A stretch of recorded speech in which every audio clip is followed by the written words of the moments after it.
Barry Goldwater has got to be shaking his head. Remember him, the government in the car business now and likely not getting out anytime soon? Well, sadly, the conservative icon, former presidential candidate, the precursor to Ronald Reagan, well, he's long left this world, just like the Kipper, but his son is happily carrying the torch and apparently pops anger, too. I'm talking about Barry Goldwater, Jr., who I suspect is not a fan of what's going on here. Barry, good to see you. What do you make of all this? Hi, Neil. Boy, what a mess. What a mess. And I think if my father and Ronald Reagan were around, they would caution us to learn lessons from history. This country didn't become great because of government. It became great because of free people. But here we have a situation where a company should rightfully be able to succeed, but also fail. And yet the government is trying to prop it up and make it succeed. I'll be honest with you, after it's all over, I'm not sure that General Motors is going to produce anything that anybody will buy. This is a mess. And they should have been allowed to fail instead of putting billions and billions of taxpayers' dollars in to prop it up. There are other cars and other automobile companies around that will take its place. Out of General Motors' ashes will grow another company. That's the American way. Well, you know, the argument here, Barry, is that might very well happen, but it won't be a company here. It'll be a foreign company. It'll be a China concern, a Korean concern. And America will lose some treasured bit of manufacturing Americana. What do you make of that?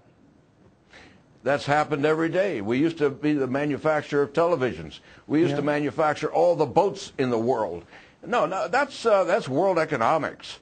And all we have to do is to use our capital better and I see what you're saying, Barry, and I agree with what you're saying, but I'm just wondering, when your dad was around, he was running for president in 1964, when we accounted for more than half of the world's manufacturing, and today, under 5% of it, do you think that he would have welcomed these developments and just say, well, that's the global market?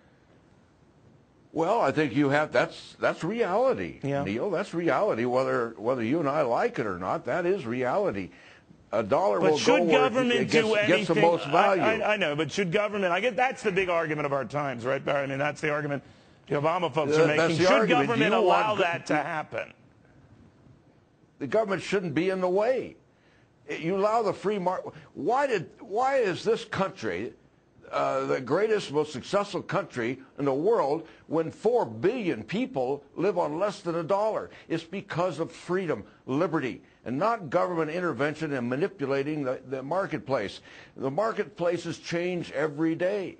I mean, we used to be heavy industry. Now we're technology, light industry. The market changes all the time, and today it's global.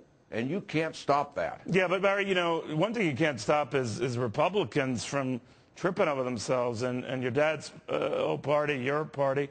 I was in Washington last week, and there were a lot of Republicans who said, well, health care reform is coming whether we like it or not. In fact, big health care coverage is coming whether we like it or not. So we're going to get on this train, and we're going to propose ways to raise taxes to pay for it.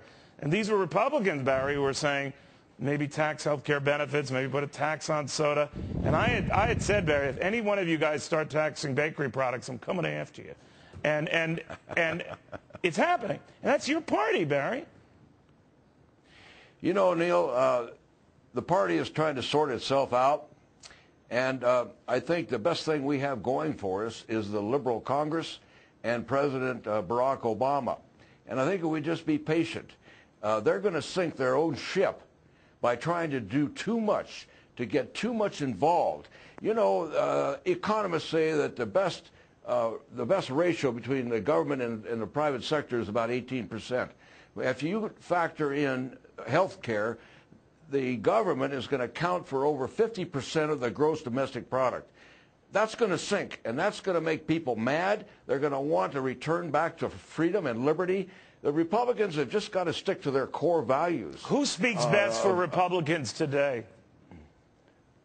Oh, I don't know, Neil. I can't, there's a lot of them out there trying to guide us, and I think we have to take time to sort it out, listen to who steps up as a leader. I think it's wide open. Who do you like? Who do you like? You know who I like is Jack Kemp, and God bless him. God bless him. He passed away. Indeed. But you know something? He had a policy that appealed to the unemployed, to the minorities, and that is give them a job, create opportunities for freedom.